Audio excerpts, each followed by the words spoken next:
Елбасының әлеуметтік қамқорлық жобасы шеңберінде 25 мыңға жуық бас қазақстандыққа қаржылай қолдау көрсетіледі. Аз қамтылған отбасыларға қайтарымсыз гранттар беріліп, кәсіппен айналысуына жағдай жасалады. Әрі баспанаға зәру көп балалы жанұялардың мәселесін шешу бағытында өңір қазынасынан жыл сайын 2,1 миллиард теңге бөлінеді. Ауылдық жерлерде медициналық мекемелер салынады. Бұл туралы бүгін үкімет мүшелерінің батыс қазақстандықтармен кездесуінде айтылды. Өңірде 24.480 адамға атаулы әлеуметтік көмек беріледі. Әр балаға төленетін жәрдемақы 21 мың теңгені құрайды. Мүгедек баласы бар ата-аналарға берілетін қаражат 30%-ға артады. Аз қамтылған отбасыларды жұмыспен қамту бағытында 505 мың теңге көлемінде қайтарымсыз грант беріледі. Әрі 6,5 миллионға дейін жеңілдетілген шағын несие қарастырылады. Бұл жобамен республика бойынша 5 мың жанұяны қамту жоспарда. Қазіргі басты өзгерістер мен 3 топқа бөліп айтайын. Бірінші топ ол аз қамтылған, ең көмекті қажет ететін отбасыларына, балаларға көмек беру.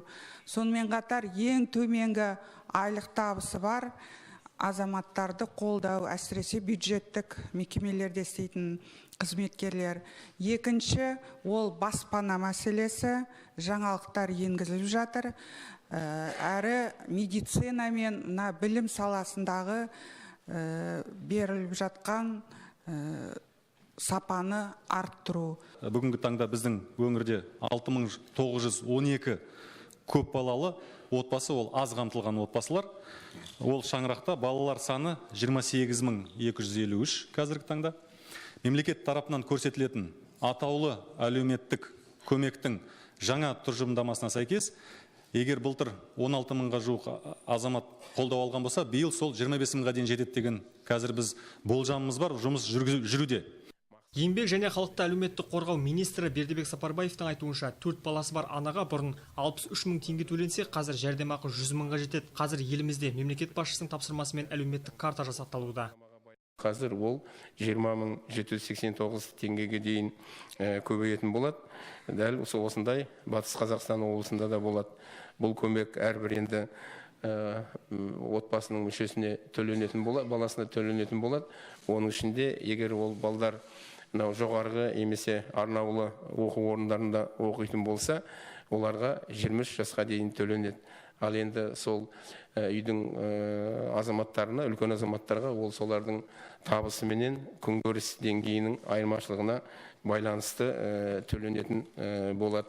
Білім беру саласында да ауқымды жобалар қолға алынады. Алдағы 3 жылда республикада 190 жаңа мектеп салынады. Биылдың өзінде облыста 3 білім ошағы бой көтереді. Сондай-ақ алдыңғы қатарлы 20 жоғары оқу орны мен 180 колледж анықталмақ. Басты талап еңбек нарығында сұранысқа ие маман даярлау. Бұл мақсатта Оралдағы агротехникалық колледжде студенттерге 3D жобалау әдісі үйретілуде. Осы арқылы IT саласына қажетті білікті кадрлар дайындалады.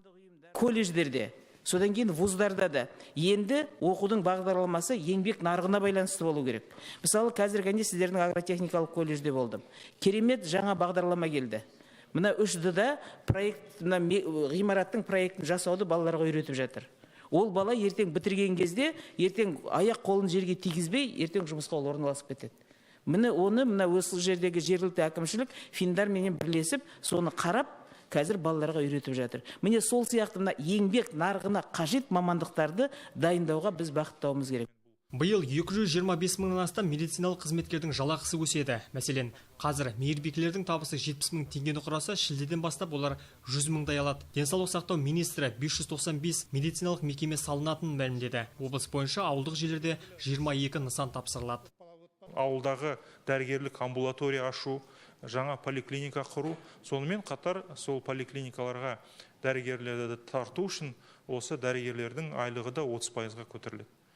Тек қана жаңа учаскелер дәрігер емес, сонымен қатар басқа да мамандар, мысалы ең маңызды мәселе ол әрине ана мен баланың денсаулығы.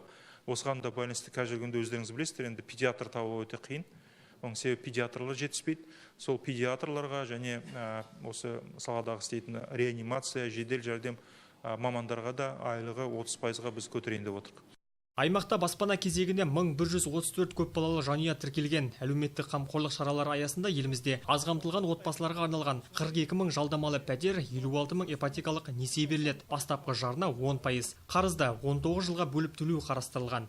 19 жылға беріледі. Бұл кредиттер және пайыздық мөлшерлемесі 2%, бастапқы жарна 10%. Енді осы бастапқы жарна көп азаматтарды қинайтын болғаннан кейін біз мынау әкімшіліктерге қазір ұсынып отырмыз, тұрғын үй сертификаты дейміз, орысша айтқанда желесі сертификат, соны пайдаланып жаңағы алғашқы жарнаны жабуға болады.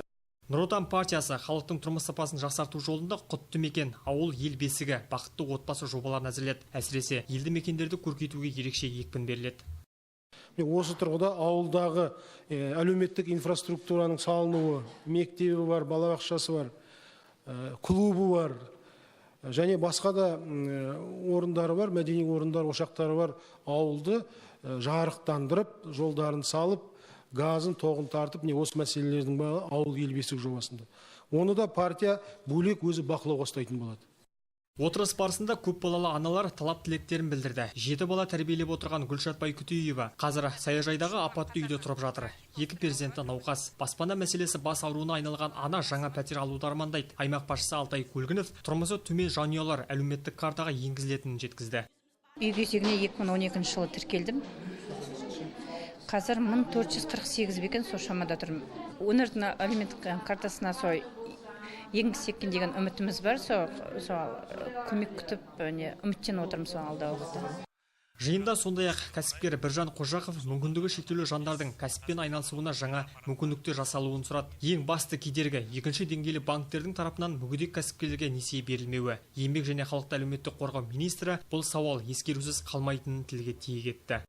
Неге 12 мүшесі сау, әсіресе қазақтың мынандай жігіттері үйінде жатады, балаға қарап, жұмыс жоқ деп. Жұмыс істеу керек қазір. Қазір жұмыс жөнінен ағайындар. Тек қана Батыс Қазақстан облысында емес, бүкіл Қазақстанда ешқандай мәселе жоқ. Жиналыс соңында үкімет мүшелері тұрғындарды жеке қабылдап, әлеуметтік мәселелерге қатысты сауалдарына нақты жауап берді. Еркебұлан Смадияров, Алтынбек Қабделов, Ақжайық арнасы.